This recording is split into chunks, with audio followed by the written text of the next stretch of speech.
સૌથી ઊંચી પ્રતિમા બનાવેલી છે।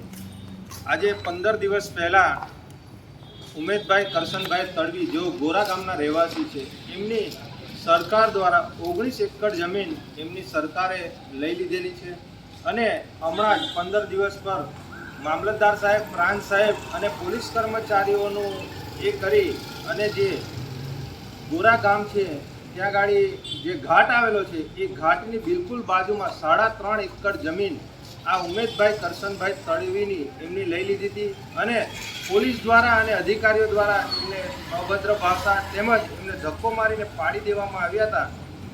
એ વ્યક્તિએ છેલ્લા 15 દિવસથી ખાવા પીવાનું બધું જ એમણે છોડી દીધેલું છે।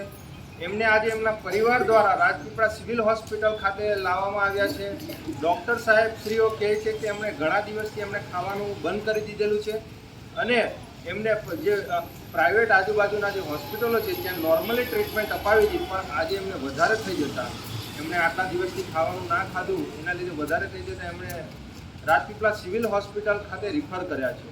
આજે ખૂબ જ દુઃખની બાબત એ છે, આજે દેશના વડાપ્રધાન શ્રી આવતા હોય, મુખ્યમંત્રી શ્રી આવતા હોય, આજે દેશના અલગ અલગ વિસ્તારના ઘણા બધા પ્રોજેક્ટો આ સ્ટેચ્યુ ઓફ યુનિટી પર ત્યાં પ્રોજેક્ટો કરવામાં આવે છે। લાખો કરોડો રૂપિયાનું જે બજેટ છે એ બજેટ દ્વારા ત્યાં ગાડી કાર્યક્રમો કરવામાં આવે છે, નવા નવા ભવનો બનાવવામાં આવે છે, પણ જે લોકોએ જેમને જમીન આપી છે આજે એ લોકો આજે જમીન વિહોણા થયા છે।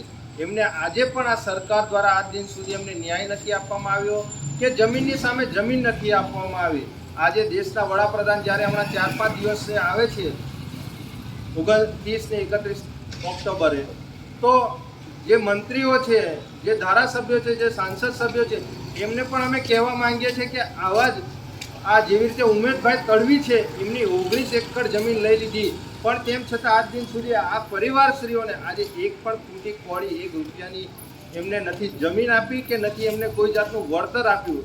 તો સરકાર શ્રી, જે દેશના વડાપ્રધાન શ્રી નરેન્દ્ર મોદી સાહેબને અમારે કહેવું છે કે ખેડૂતોની જમીનો લઈ અને તમે જે આ તાઇફાઓ કરો છો એ બધા તાઇફાઓ કરવાનું બંધ કરો।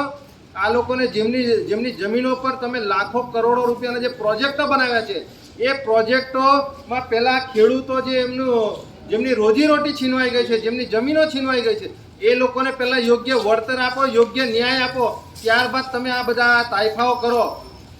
આજે આ તમે જો ઉમેદભાઈ તડવી જેમનું અત્યારે મગજનું સંતુલન બી ખોવાઈ ગયું છે, આ તમારા પોલીસ કર્મચારીઓ અને અધિકારીઓએ એમને ધક્કાધુક્કી કરી એમને પાડી દેવામાં આવ્યા। આજે એ વ્યક્તિની 70 થી 80 વર્ષની ઉંમર છે, એ વ્યક્તિએ છેલ્લા 15 દિવસથી ખાધું નથી। આજે ત્યાંનું પોલીસ પ્રશાસન હોય, ત્યાંના અધિકારીઓ હોય, પ્રાંત સાહેબ કે કલેક્ટર સાહેબ કોઈ એમનું સાંભળતું નથી। એ લોકોએ વારંવાર અરજી આપી છે, પણ તેમ છતાં આ અધિકારીઓના પેટનું પાણી નથી હલતું કે નથી આ નેતાઓનું પેટનું પાણી હલતું। તમે આ ગરીબોની જમીનો લઈને આ તમે શું કરી રહ્યા છો?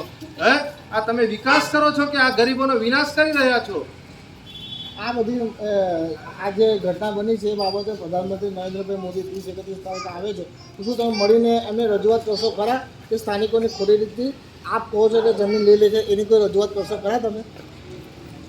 અમે દેશના વડાપ્રધાન શ્રીને પણ અમે ગયા વર્ષે પણ માંગણી કરી હતી કે સાહેબ શ્રી, આ જે લોકો આજે વિસ્થાપિત થયા છે તો તેવા લોકોની જે તમે જમીનો લીધી છે અને નવા જે પ્રોજેક્ટો લાવો છો, નવા ભવનો લાવો છો, નવી હોટલો ખોલો છો અને કરોડો રૂપિયાના જે તાઇફાઓ કરો છો, એની સાથે અમને કોઈ એ નથી, પણ કમસે કમ જે લોકોની જમીનો લીધી છે તો તેવા લોકોની એમની મુલાકાત આપો, એમના પરિવાર જોડે એમને મળો કે ભાઈ તમારા પરિવારના લીધે તમે જે જમીન આપી છે એના લીધે આપણા દેશનો વિકાસ થાય છે, આપણા રાજ્યનો વિકાસ થાય છે, આપણા જિલ્લાનો વિકાસ થાય છે, આપણા વિસ્તારનો વિકાસ થાય છે, પણ તે બિચારા જે લોકોએ જમીન આપી છે તે લોકોને મળો તો ખરા, એમની મુલાકાત લો।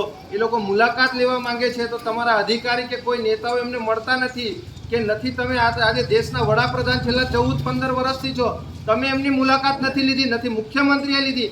એ બિચારાઓએ ના છૂટકે ટાવરો પર ચડી જવું પડે છે, એ લોકો ઉપવાસ આંદોલન કરે છે, ઘણું બધું ઘર્ષણ કરે છે।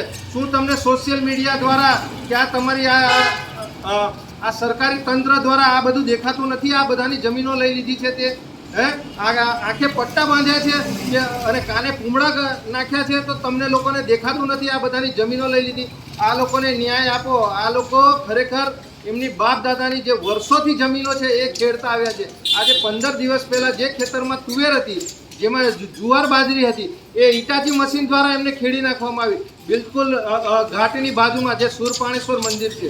અને જમીનો આ ખાતેદારની છે, એમાં સર્વે નંબરમાં એક ખાતેદારનો બોજામાં નામ છે, એમનું દરેક જગ્યાએ નામનો ઉલ્લેખ થાય છે, પણ તેમ છતાં આજે સર્વે નંબરમાં નામ હોવા છતાં, બોજામાં નામ હોવા છતાં પણ આજે ટ્રસ્ટના નામે કરી દો છો.